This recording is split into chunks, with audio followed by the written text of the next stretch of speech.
اور اقوام متحدہ نے دیر سے آنکھیں کھولی. یہ شکست نہیں تھی بلکہ قوم کے اندر زخم تھا.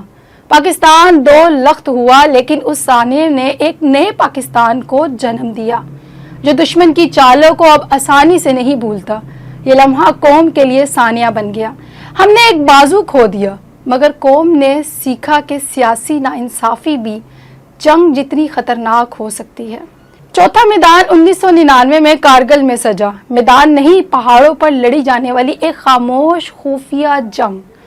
جب پاکستانی فوج اور مجاہدین نے کارگل کی بلندیاں سنبھال لی، بھارت کے قدم اکھڑ گئے. دنیا حیران. وہ چال تھی جو دشمن کو خبر ہونے سے پہلے ہلا چکی تھی.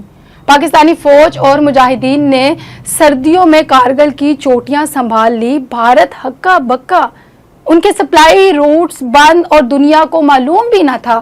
یہ ایک ایسی جنگ تھی جو بظاہر چھپی ہوئی تھی مگر ان کی گونج دنیا کے ایوانوں میں سنائی دی. کارگل کی بلندیوں پر پاکستانی فوج نے سکردو سے داخل ہو کر بھارتی پوسٹوں پر قبضہ کر لیا.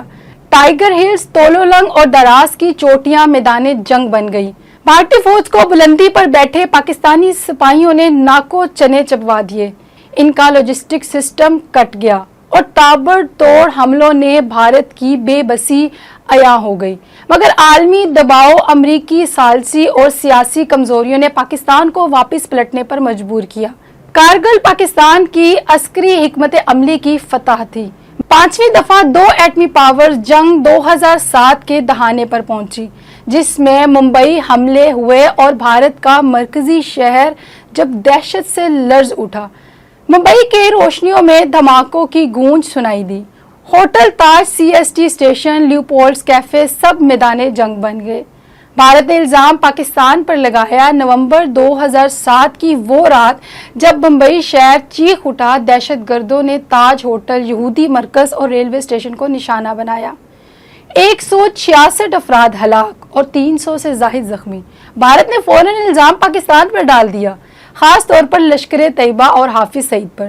بغیر کسی تحقیق کے عالمی میڈیا نے شور مچا دیا اور سفارتی سطح پر پاکستان کو شدید دباؤ کا سامنا بھی کرنا پڑا. لیکن حقیقتیں کبھی واضح نہ ہو سکی. سوال آج بھی باقی ہے، کیا یہ حملے بھارتی ایجنسیوں کا خود ساختہ منصوبہ تھے یا کوئی اور چال؟ بھارت نے اسے پاکستان کے خلاف پراکسی جنگ بنا دیا جس کا بوجھ آج بھی ہم سفارتی میدان میں اٹھا رہے ہیں. پاکستان اور بھارت کے مابین چھٹی مرتبہ کشیدگی سن 2019 میں بڑھی. بالا کوٹ اور ابھی نندن تو آپ کو یاد ہی ہوگا. وہ وقت جب دشمن آسمان سے گرا، پلوامہ حملہ ہوا، بھارت نے الزام لگایا اور بالا کوٹ پر حملہ کر دیا. لیکن نتیجہ چند درخت گرے، ایک کوا مارا گیا. بس فروری 2019 میں پلوامہ حملے کے بعد بھارت نے بالا کوٹ میں پاکستان کی حدود میں گھس کر ہوائی حملہ کرنے کا دعویٰ کیا. لیکن زمینی حقیقت یہ تھی کہ نہ کوئی جانی نقصان ہوا، نہ کسی دہشت گرد کیمپ کا وجود ثابت ہوا. جواب میں پاکستان نے 27 فروری کو آپریشن سوئفٹ ریٹارٹ کیا جس میں پاک فضائیہ نے بھارت کے 2 طیارے مار گرائے اور ایک پائلٹ ابھی نندن کو گرفتار کیا. پوری دنیا نے دیکھا کہ پاکستان نے جارحیت کا جواب کیسے وقار اور مہارت سے دیا. ابھی نندن کی چائے اور اس کی واپسی دنیا میں پاکستان کے نرم مگر مضبوط رویے کی مثال بنی. یہ جنگ نہیں مگر فضا میں طاقت کا مظاہرہ ضرور تھی. اور 7ویں مرتبہ کی بات کریں تو موجودہ جنگ آپ کے سامنے ہے. 7 مئی 2025 کو مقبوضہ کشمیر کا خوبصورت علاقہ پہلگام، جہاں پہاڑوں کی خاموشی، جھیلوں کی چمک اور درختوں کی سرگوشیاں سیاحوں کو مدہوش کر رہی تھی، اچانک وہ خاموشی ایک قیامت خیز دھماکے سے ٹوٹ گئی. سیاحوں کی بس پر حملہ ہوا، لاشیں بکھر گئی، خون جھیل میں بہہ گیا اور چیخیں پہاڑوں سے ٹکرا کر لوٹ آئی. بھارت نے پلک جھپکتے ہی الزام پاکستان پر دھر دیا، بغیر کسی ثبوت، بغیر کسی تحقیق، جیسے اسکرپٹ پہلے سے تیار ہو. بھارت نے آپریشن سندور کے تحت پاکستان کے مختلف علاقوں میں حملے کیے جن میں 31 پاکستانی شہری شہید ہوئے. پاکستان نے فوری رد عمل دیتے ہوئے آپریشن سندور کو ودوا کر دیا. سرحدی چوکیاں مستعد کی، میزائل ڈیفنس سسٹمز متحرک کیے اور سیز فائر لائن پر بھارتی چوکیوں کو نشانہ بنایا. عالمی برادری کی آنکھیں ابھی تک بند ہیں لیکن برف کی تہ کے نیچے ایک نیا آتش فشاں پک رہا ہے۔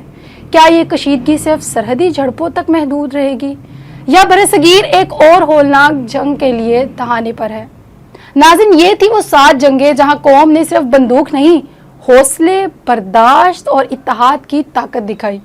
جنگ ایک سبق تھی، ہر زخم ایک نئی پہچان، ہر جنگ نے ہمیں کچھ سکھایا، کچھ چھین لیا اور بہت یادیں چھوڑ گیا۔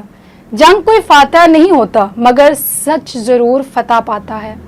ہم نے خطے میں امن کی بات کی، مگر یاد رکھیں اگر جنگ مسلط کی گئی تو ہم چپ نہیں رہیں گے، ہم تیار ہیں۔ یہ تھی آج کی 7 جنگوں کے حوالے سے ڈسکشن۔ آپ کو ہماری ویڈیو اچھی لگی ہے، یقیناً اچھی لگی ہوگی، تو اپنا فیڈ بیک ہمیں ضرور دیجیے گا۔ ہمارے چینل کو لائک سبسکرائب ضرور کیجیے گا، اپنا فیڈ بیک بھی دیجیے گا تاکہ ہم اس طرح کی مزید ویڈیوز بنا سکیں۔ اسی کے ساتھ سعدیہ بخاری کو اجازت دیجیے، اللہ حافظ۔